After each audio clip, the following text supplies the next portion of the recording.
Bien le bonjour à vous tous et à vous toutes. Bon, bah voilà, je me suis pris une bonne saucée tout à l'heure.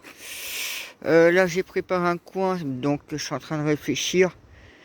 Je vais peut-être acheter une plante qui irait là. Je vais voir. Parce que j'aimerais avoir une plante non caduque, donc qui soit persistante au niveau des feuilles. Bon, bah mon massif framboise, il est mis. Donc j'ai bien coupé les framboises. J'ai taillé à peu près de moitié. Donc du coup, ici j'ai tout nettoyé, tout mis propre pour l'instant. Parce que je vais déplacer tout ce qu'il y a là-bas là. Encore déplacer. Les fraises, je vais en garder quelques plants là certains. Le persil j'ai pas trop touché. Il y a, il y a le thym, il y a la lavande et il y a l'artichaut. Et l'artichaut qui est là-bas, je vais peut-être le mettre aussi ici. Puisque je suis en train d'agrandir en même temps. Donc voilà. Du coup, j'avais prévu des plantes pour jardin solidaire. Et donc, je vais leur faire un paquet. Donc, je vais leur carrément donner ce paquet de framboises que j'ai en plus, des petits plants. Donc, ils pourront mettre ça soit directement en place ou en jauge. Et pareil, j'ai plein de. Ouais, regardez, j'en ai partout des mûriers. Donc, je pourrais leur en donner un peu plus. Donc, voilà. Donc, je prévois de déplacer tout le massif de fraises. Je n'ai même pas regardé. On va plus comme il flotte tout le temps.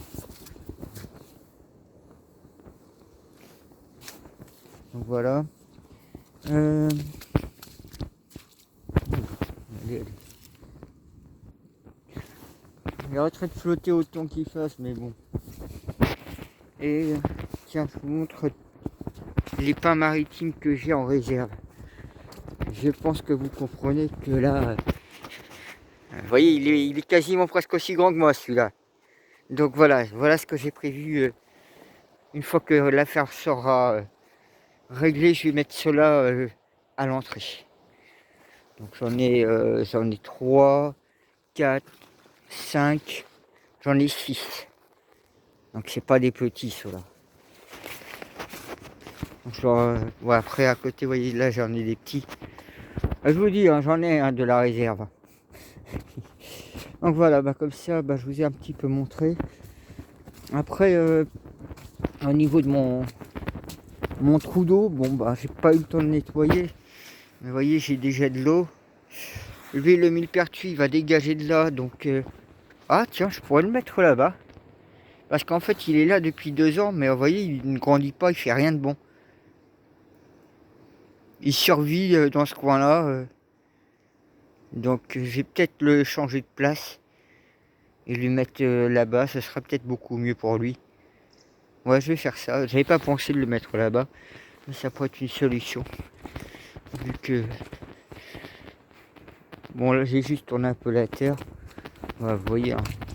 J'en ai des mûriers là-dedans, des bonnes grosses mûres là, sans épines.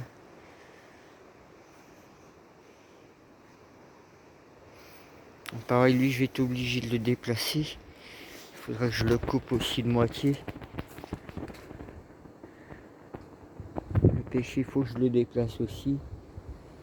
Vous voyez, j'ai encore pas mal de boulot à faire. Donc comme ça, vous avez vu un petit peu, malgré le temps là. J'étais pas sûr de venir, mais voilà. Ouais, comme ça, je vais le mettre là, le millepertuis sera pas mal. Je viens de tourner un peu la terre. Ah non, j'ai une autre. Ouais. Je pense à l'oranger du Mexique. Ah, je vais voir. Il faut que je réfléchisse. Il faut que je réfléchisse entre les deux. Parce que l'oranger du Mexique, il est persistant et puis il fleurit, il est magnifique aussi. Ça permettra un peu de protéger la zone de vent et de froid en même temps. Surtout avec la verveine. Donc voilà, comme ça. Vous voyez que j'ai fait les framboisiers, comme je disais. Hein. Là en plus j'en profite, je suis bien content qu'ils flottent. Au moins ça m'évite d'arroser. Donc voilà, comme ça ils vont se faire pendant tout l'hiver là. Hein, j'ai vu que j'avais plein de vers de terre dans la partie là-bas, ici au fond. Donc voilà, bah comme ça prend forme. Ça, je me suis fait aussi des boucures. Voilà, bah je vous dis à plus.